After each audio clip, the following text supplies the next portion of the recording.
مرزا جیلمی اپنے کافر آباء و اجداد پر فخر کرتے ہوئے یہ جملہ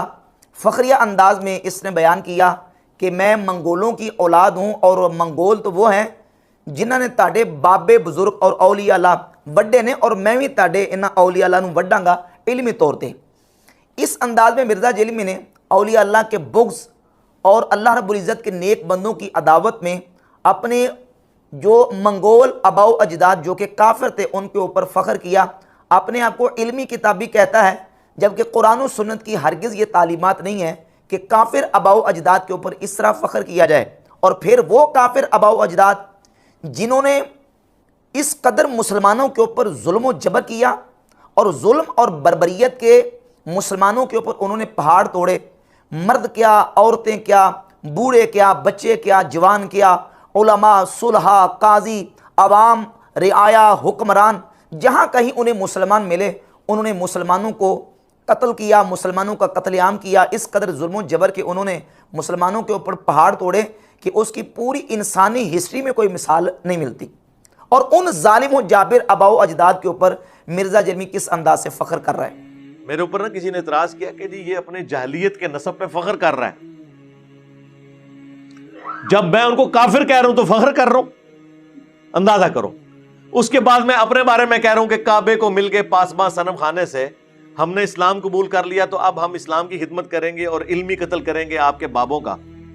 تو میں اب اپنے بزرگوں کو گمراہی مان رہا ہوں نا عقیدے کے اعتبار سے، تبھی تو کہہ رہا ہوں کہ اسلام قبول کر لیا۔ میں نے ان کی بہادری کی پلس اللہ کی طرف سے عذاب بن کے جو مسلط ہوئے مسلمانوں پہ، اس کے حوالے سے میں نے بتایا تھا مسلمانوں کے کرتوتوں کی وجہ سے۔ اور سیم الفاظ اللہ تعالیٰ نے قرآن میں استعمال کیے ہیں کافروں کے بارے میں۔ سورہ بنی اسرائیل جو ہے نا، پارہ نمبر 15، اس کے سٹارٹ میں سابقہ امت مسلمہ بنی اسرائیل، جس میں ہزاروں پیغمبر آئے، 3 کتابیں آئیں، تورات، زبور، انجیل،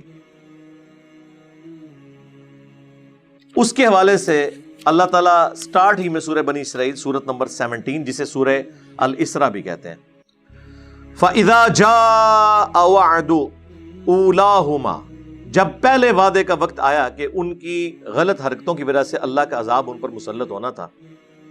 بَعَثْنَا عَلَيْكُمْ عِبَادًا لَنَا أُولِي بَأْسٍ شَدِيدٍ، تو ہم نے اپنے شدید لڑائی لڑنے والے بندے ان کے اوپر مسلط کر دیے۔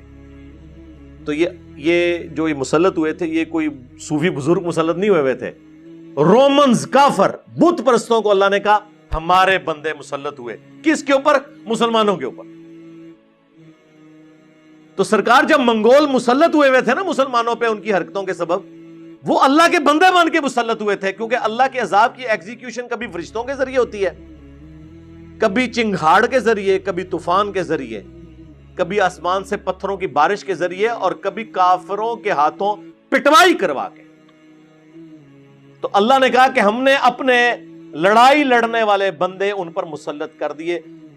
فجاسوا خلال الدیار، تو وہ پھر داخل ہو گئے بیت المقدس کے اندر، ان کے شہروں کے اندر، وکان وعدا مفعولا، اور اللہ تعالیٰ نے جو وعدہ کیا تھا وہ پورا ہو گیا۔